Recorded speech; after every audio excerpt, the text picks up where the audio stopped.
Antes las historias solían limitarse a uno o dos medios de comunicación. Hoy estamos acostumbrados a relatos, series de televisión, películas que empiezan en el cine o empiezan en la televisión y después terminan, la historia se va expandiendo, ¿no? Esto es lo que se llama la narrativa transmedia.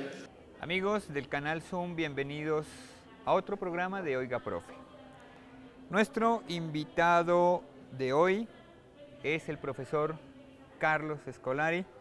Él ha venido al 11º Congreso Iberoamericano de Informática Educativa, que viene trabajando el tema de la convergencia digital y la innovación en la educación.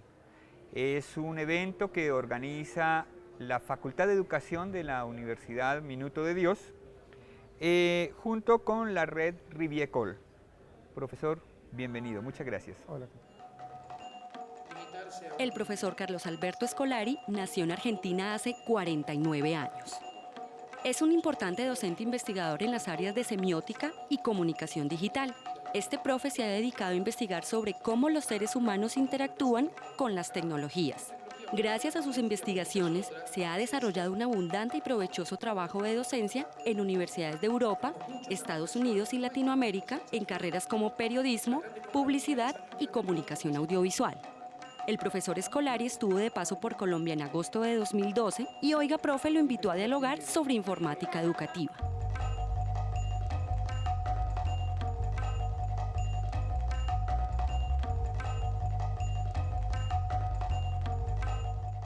Usted decía que en España hay un altísimo porcentaje, siente un alto porcentaje de profesores que todavía siguen realizando esa cátedra magistral donde habla y el estudiante anota y pues, no sé, hoy pleno siglo XXI estamos entrando en la segunda década. ¿Qué significa eso realmente? Sí, yo creo que bueno, un poco la historia venía que yo estaba viviendo en Italia en los años 90 y en el 2002 me fui a trabajar a la Universidad de España. Me sorprendió mucho llegar a Barcelona y ver que los profesores y los alumnos todos compartían este tipo de metodología de trabajo. El profesor hablando 2 horas, los alumnos en silencio y tomando notas. Después obviamente había materias tipo taller, trabajaban por proyectos, pero una buena parte de los contenidos se transmitían linealmente, ¿no? Un poco el modelo bancario hubiera dicho Paulo Freire. Lo interesante es que, claro, eso fue en el 2002. Yo creo que poco a poco, y sobre todo por presión de lo que es el proceso de Bolonia, todo este proceso de unificación y de transformación de la Universidad Europea, eso ha ido cambiando. Yo digo, ese fue mi primer impacto hace ya una década, hace 10 años. Y felizmente, digamos, en estos últimos años se ha reducido muchísimo ese tipo de metodología, que yo no digo que hay que erradicarla, ¿no? Porque hay momentos que puede haber algún tipo de transmisión, pero claro, no 2 horas hablando, ¿no? Bueno, o buscar otros formatos, ¿no? Pues yo creo que no es para erradicarlo, pero tampoco toda la educación podía estar centrada en un formato de ese tipo. Claro. Bueno, y un poco como para poner al otro lado una de las experiencias que ha venido trabajando un profesor como Alejandro Pichitelli en Argentina, que ha sido muy interesante porque es completamente innovadora, es el uso de las nuevas tecnologías, una cosa muy interactiva, un poco esa experiencia.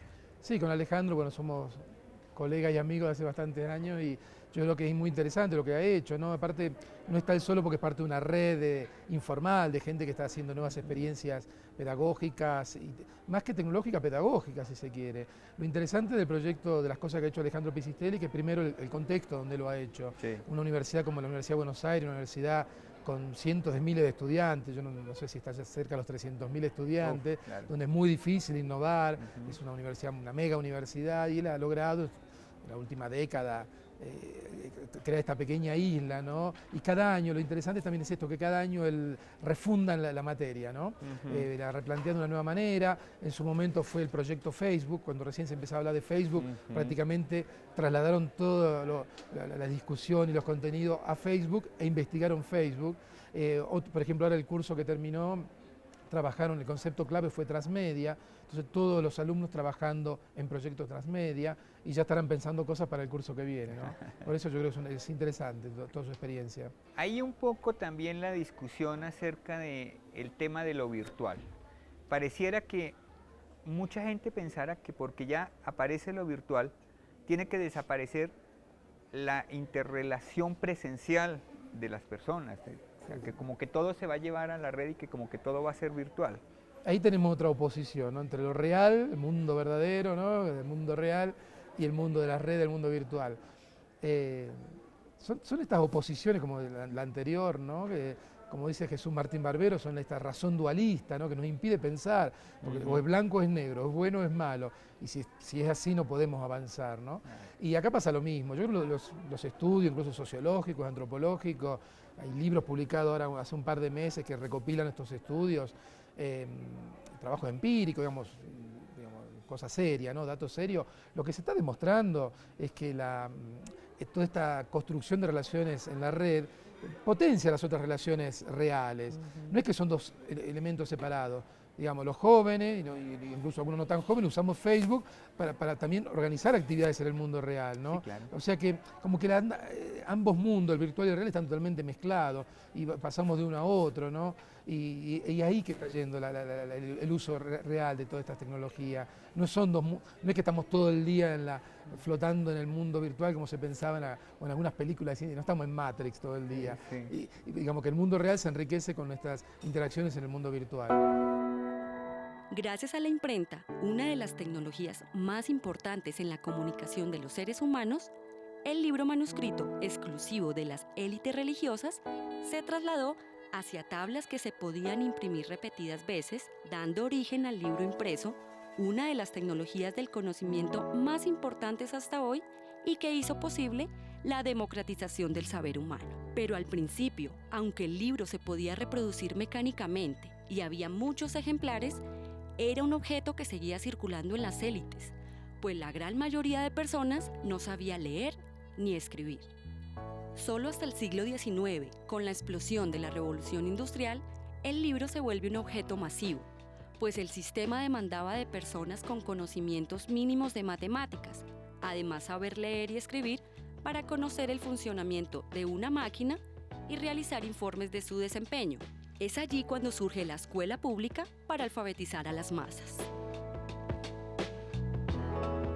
Pasan cerca de 400 años, unas 20 generaciones de seres humanos, desde que Gutenberg inventa la imprenta hasta que el libro se vuelve un objeto masivo, un producto económico al que la gente puede acceder y estar en capacidad de leer. Pero si hablamos de tecnologías más recientes, han pasado 20 años desde que la Internet entró a los hogares y en ese lapso, equivalente a una generación, ha transformado las formas como los seres humanos se relacionan, hacen negocios o se educan. Lo interesante es que todavía faltan más transformaciones. Seguimos con el profesor Carlos Scolari, invitado al 11º Congreso Iberoamericano de Informática Educativa. Oiga, profe, usted ha nombrado un término que es el interfaz. Muchas posturas críticas lo satanizan y lo colocan como si fuera una forma de relación solamente entre el hombre y la máquina. Pero en la conferencia que hacía ayer también, nombraba una cosa que sorprendía bastante a los profesores y es: el salón de clase es una interfaz. Totalmente. Los partidos políticos son una interfaz. Sí. Eso, bueno, cuando yo hice mi investigación de doctorado, mi tesis doctoral era sobre semiótica de las interfaces digitales. El mouse, lo que vemos en la pantalla. Y claro, después poco a poco dije, bueno, a ver, el libro tiene una interfaz.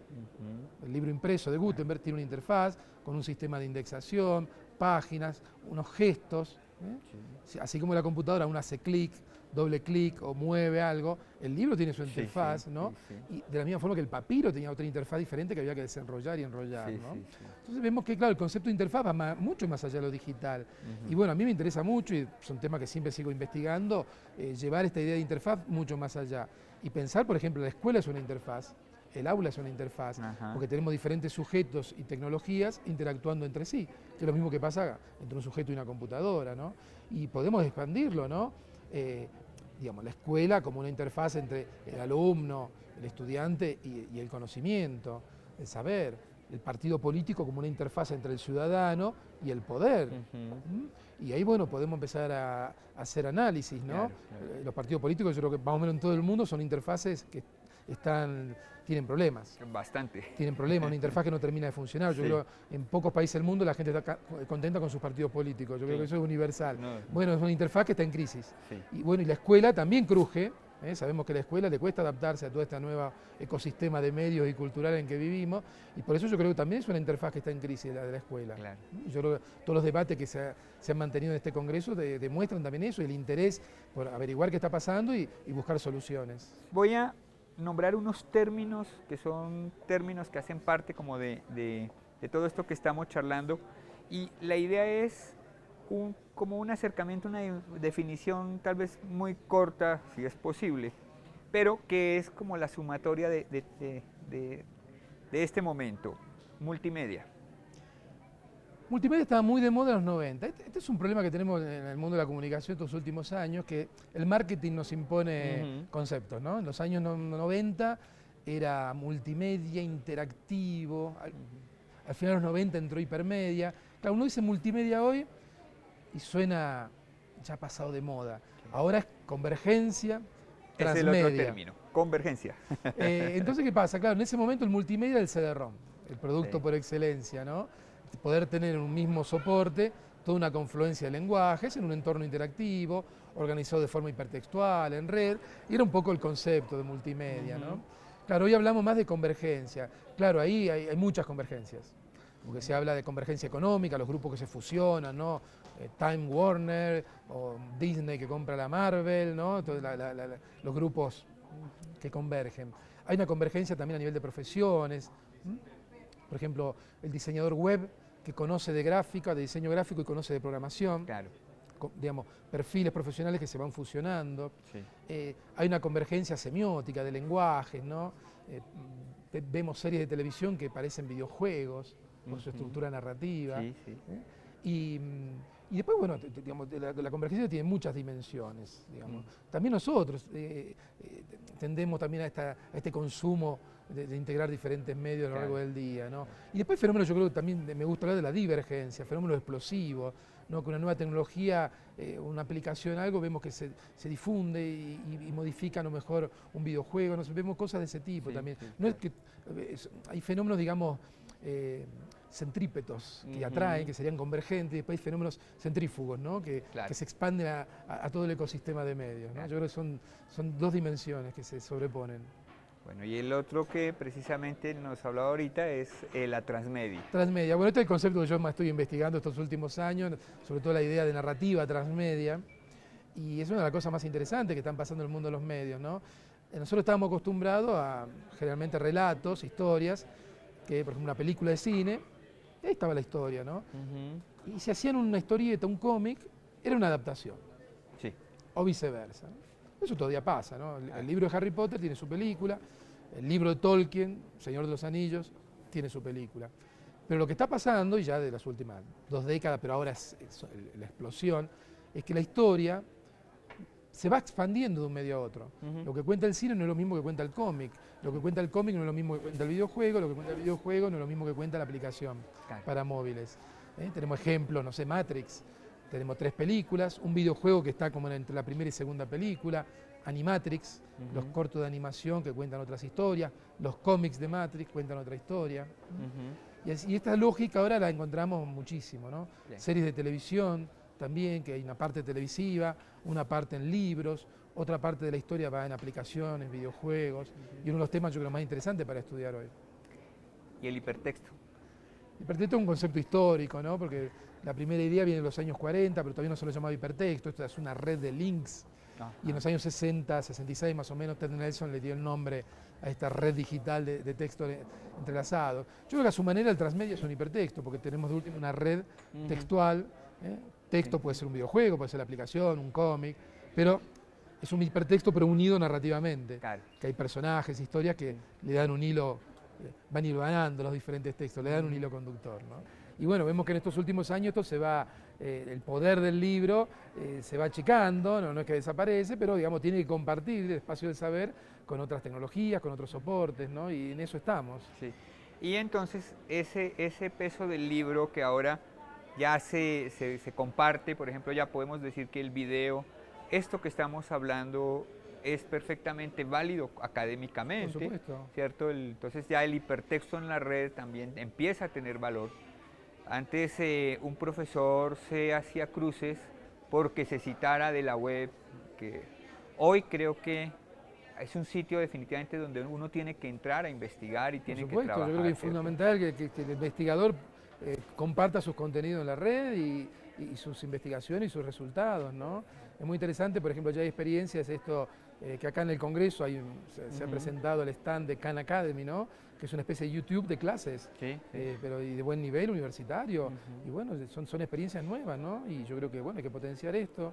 Pero sobre todo a mí me interesa mucho que, no tanto el contenido hecho por el productor oficial, que está bien, pero que los maestros, los profesores con los alumnos generen sus propios contenidos. Claro. Yo creo que es la cosa más interesante. Que rompamos esa barrera de todas maneras igual del conocimiento allá y nosotros, sino que seamos capaces de generar como ese... Convertir el aula como un taller, oficina Claro. de producción de contenidos educativos. Claro. Bueno, ese paso o esa evolución es lo que algunos investigadores están llamando la media ecology, ¿cierto? Que es todo ese proceso de evolución, de transformación. Hablemos un poquito de eso. Sí, la media ecology en realidad es un planteo teórico que nace en los años 60, en la época de Marshall McLuhan, de Neil Postman. Ya en el 71 en Nueva York hicieron un posgrado en ecología de los medios. Existe una asociación de ecología de los medios y un poco continúan esta línea de trabajo de considerar que estamos nosotros en un ecosistema, como los peces en el agua, como decía McLuhan, ¿no? Y él usaba esta metáfora y yo creo que es muy interesante, porque McLuhan decía, el pez no sabe que hay agua, Sí. vive ahí de manera natural. El pez sabe que hay agua cuando lo sacamos y le falta el Claro. entorno. Y él decía lo mismo de los medios, nosotros estamos en una media esfera, como el pez en el agua, y no nos damos cuenta. Por eso a veces tenemos que generar rupturas para darnos cuenta de todo este entorno mediático en el que vivimos Claro. y que nos forma, nos modela nuestra percepción, nuestra cognición. No es lo mismo una generación que crece leyendo libros que una generación que crece mirando la televisión, que una generación que crece con videojuegos, Claro. Wikipedia y otras experiencias online. Claro. Hoy en día, profesionales de diversas disciplinas encuentran una alternativa en la red mundial, ya sea para continuar estudios de posgrado o para desarrollar proyectos productivos. Asimismo, se abre un panorama para ofrecer educación superior a más personas. Existen muchos jóvenes y profesionales que carecen de recursos para viajar al exterior a hacer estudios de pregrado o posgrado y tienen ahora la posibilidad de hacerlo desde su casa. Sin duda el usuario reduce costos, pero no quien ofrece el servicio de educación virtual, pues comenzar un proyecto de educación en la red requiere tener una buena base tecnológica, una infraestructura potente de programación y servidores. Además hay que generar contenidos y renovarlos constantemente, y para ello hay que pagar a profesores e investigadores expertos en este tipo de procesos, quienes deben realizar una ardua tarea de enfocar los contenidos a usuarios de regiones diversas y a las nuevas dinámicas de la comunicación y la educación virtual. En Colombia y en general en América Latina, los gobiernos han venido generando programas para que haya conectividad en las regiones, entregando computadores en la escuela, pero uno se pregunta, bueno, ¿es ese realmente la manera de lograr un verdadero desarrollo a través de la educación? Sí, no solo en América Latina, porque también en España se han desarrollado proyectos de 1 a 1. A ver, yo creo que no está mal que se haga, pero hay que ver cómo se hace y tener en cuenta que no es lo único que se debería hacer. Digamos, siempre esto es una cosa bastante ya asumida, no basta repartir máquinas, no basta repartir libros si no le enseño a leer a la gente. Sí. De la misma manera, no basta repartir computadoras si no hay acompañado está eso de una iniciativa de formación de los profesores, con digamos, una nueva pedagogía, ¿no? Claro, a lo mejor no hay tantos manuales de uso de esto, es más un trabajo de ensayo y error, pero bueno, que estas experiencias se vayan compartiendo, como en este congreso, para poder ir, digamos, facilitando esto, ¿no? Y por otro lado, bueno, la otra vez estaba hablando con Jesús Martín Barbero y hablábamos de esto, ¿no? Y claro, él decía una cosa muy interesante, dice, porque existe una brecha digital, sí, los gobiernos a través de políticas a veces interesantes, otras veces erradas, tratan de cerrar esta brecha, o por lo menos acercar los dos lados, ¿no? Pero dice, hay otras movidas que vienen desde abajo, no desde el Estado, sino desde abajo, que están también tendiendo puente y acercando esto. Por ejemplo, la difusión de los dispositivos móviles, ¿no? Que es una cosa que cada vez se va abaratando más. Los índices de penetración de los móviles son increíbles, ¿no? Si en la Tierra hay 7.000 millones de personas, hay 6.000 millones de dispositivos móviles. O sea, yo creo que junto a la radio y televisión estamos hablando de una tecnología, lo que llega a mucha más gente que el libro, ¿no? Entonces yo creo que también ahí, digamos que desde abajo se van produciendo ya la misma gente, estas adopciones de tecnología y de usos nuevos de tecnología que contribuyen a que la gente entre en la red, empiece a participar también de esta sociedad de la información o del conocimiento, como se la llama. Obviamente, digamos que el Estado apoye también es importante, pero tiene que hacerlo bien, no basta repartir máquinas. En los años 90 había algunas historias en la Argentina muy cómicas, por no decir trágicas, ¿no? Que el gobierno repartía computadoras a escuelas rurales donde no había electricidad. Y llegaba esa máquina ahí, quedaba como un tótem. ¿Y qué hacemos con eso, no? Por eso se necesitan políticas inteligentes, ¿no? Un poco como cierre, para mirar el panorama.